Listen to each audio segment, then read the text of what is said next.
You suddenly hear evil, distinct laughing noises from the shadows. Can you guess who it is? It's Twitch! It's time to show you a new team that excels in damage while making it difficult for the enemy team to retaliate. Poison Rangers utilizes units with great synergies together, bundling up into one powerful composition. But first, I'd like to remind you to click the link below if you guys want to improve in teamfight tactics and League of Legends. ProGuides has great info on the newest patches, best builds, and strategies, and there are a ton of different resources from top players that can help you become the best player you can be. Click that description if you want to rank up. Okay, so now this new set introduced the Poison Synergy, which increases the total mana pool of enemies who are damaged by poison units. This becomes an extremely crucial part of winning the late game, with units like Zed, Nami, and Malphite having extremely high mana costs. We're going to go over how to play this composition at all points of the game, how to itemize and position, and what counters them. So let's start with the early game. In the early game, you want to look for Renekton, Jax, Varus, and Vayne. If you can get these units early on, it becomes a lot easier to transition into the mid-game. However, this is not necessary for different circumstances. Firstly, if you low roll these units, don't roll. It's not worth rolling early on for these units, as they are somewhat weak and most likely won't go into the final composition. So if you can't seem to roll them, just build a strong early team. Secondly, you want to remain as healthy in the early game as much as possible, since this is a late game composition. While having a decent mid-game transition is nice and all, it's definitely not worth sacrificing health. Forest Druids with Maokai, LeBlanc, Nico, and Ivern are a strong combination early, with all of them being low cost and providing a crazy amount of sustain. If you manage to roll these guys, they can hold you off until the mid-game. Predators are another fantastic option to go for, letting you put carry items on Kog'Maw to go into Twitch later. Rek'Sai is a strong unit as well, being pretty insane if you run Nocturne alongside her for steal. For items, you'll want to aim for Rageblade, Phantom Dancer, Infinity Edge, Deathblade, and Runaan's Hurricane, so pay attention to your carousel. If you can't seem to get it, then just utilize your item components on units you're likely to sell. It might save you some health. Alright, so once you've reached level 6, you want to focus on econing while maintaining your strength. At this point in the game, you want to look for your core units, being Singed, Twitch, and Mundo. The hardest part of the game is managing these three core things, so always keep these in mind. Economy, you want to try building up gold as much as possible. The more gold you get, the easier you hit level 8. If you have some weaker pairs that are taking up bench space and money, as Cooperate Mundo would say, time for Mundo to make cuts! Another easy way of saying it is sell them. Just simply sell them. Health is next. While money is great and all, build yourself a strong team. If you need to roll, then roll. Get upgrades. It's good to go for level 8 and all, but don't die before you even hit it. If you're around 30 to 40 health, don't hesitate to all in, as you've reached what kids call the danger zone. Finally, you want to know when it's time to transition.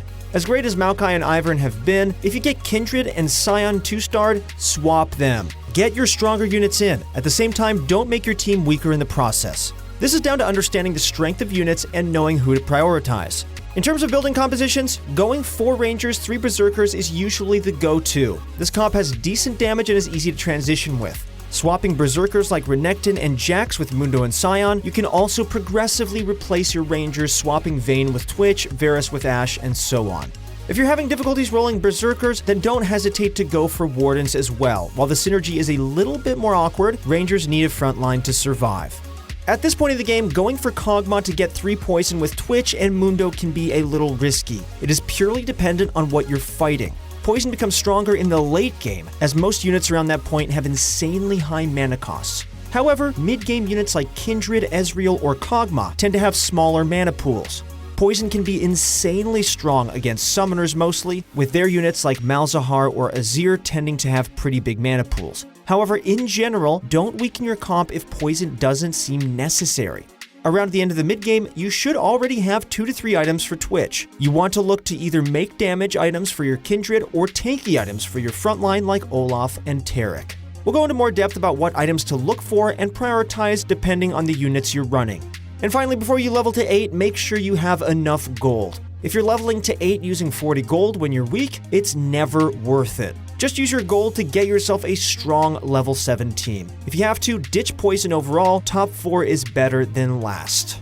Once late game rolls around, your priority is going to be getting singed. You want to roll frequently, playing around your economy as much as possible. If your team is too weak, then don't hesitate to all in. It is important to scout around for any potential Poison Ranger players as well. You want to roll for Singed before them, or else it becomes a problem if they take Singed away from you. You want to upgrade all your units as well as soon as possible. The longer you stall, the higher chance you're going to take significant damage, so be on the alert and pay attention to your strength in comparison to others.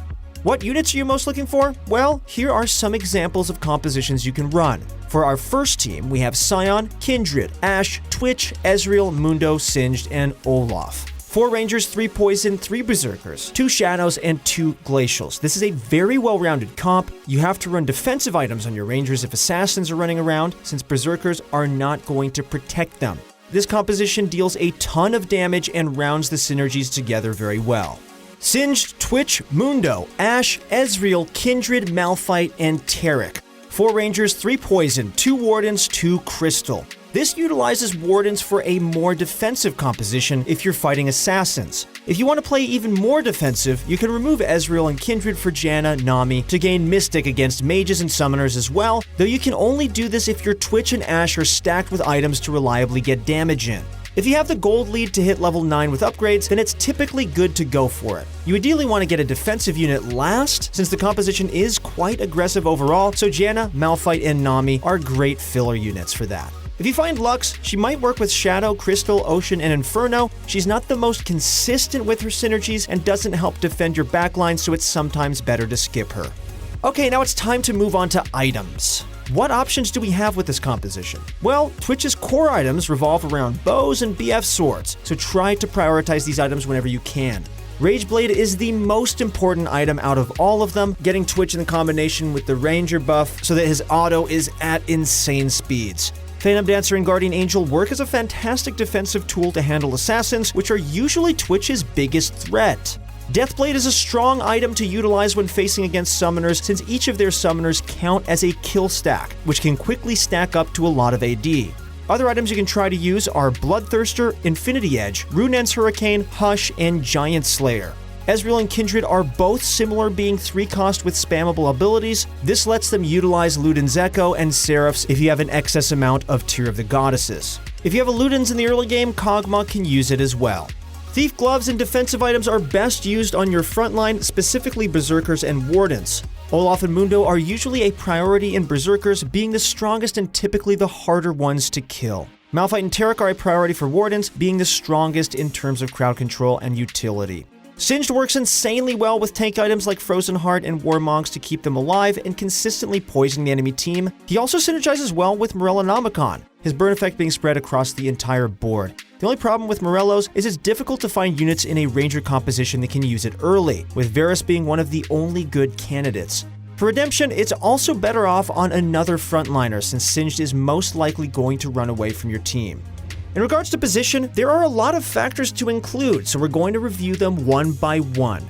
Elemental hexes are first. It is important to put your front line on mountain hexes, especially if it's on the front rows. If it's toward the back, don't hesitate to put your Twitch or Ashe on there, since health in the backline can be useful as well, though Berserkers can probably work too since they jump at the start of the fight. Wind hexes are extremely powerful if you manage to get an Iceborne Gauntlet, providing a decent dodge chance and a strong spreading debuff. Winter is coming, and it comes in the form of an attack speed slow. Finally, we have ocean hexes. It's best to put your Twitch on here if he isn't fully itemized to guarantee him getting his ultimate faster. Otherwise, same rules as mountain and wind hexes. Infernal hexes are fantastic for Rangers, but don't prioritize it over a third item. Twitch is better off with a Deathblade in comparison to 30% attack speed. Just give it to another Ranger. Berserkers can use it just as well also, so don't worry about putting them there if Infernal hexes are placed in the front. Moving on, as tempting as it may be, clumping your Rangers into a corner is not the best strategy. Units like Malphite, Soraka, Nami, Brand, and Sivir excel very well against clumped teams. If you're fighting a hefty amount of AoE, spread your units out, typically when you're running 4 Rangers, Twitch, and Ashe in the corners, Ezreal and Kindred in the middle. Since Twitch is your hyper carry, it's okay to put him in the middle of play defensively as well, and always pay attention to where Nami or Assassins are positioned. Place him in the same corner as them.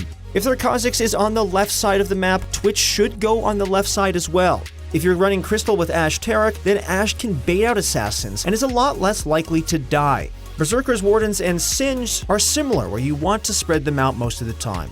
On your climbing journey, let's say you face this composition a lot. What are some ways to counter Poison Rangers? Well, Assassins, more specifically Kha'Zix, is the ultimate counter to Rangers, especially if they forget to build defensively.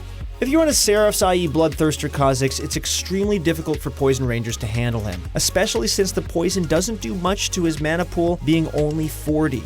With the bigger board, it's also a lot harder to keep their Rangers safely tucked away in a corner, so Assassins can usually get onto the Rangers a lot easier.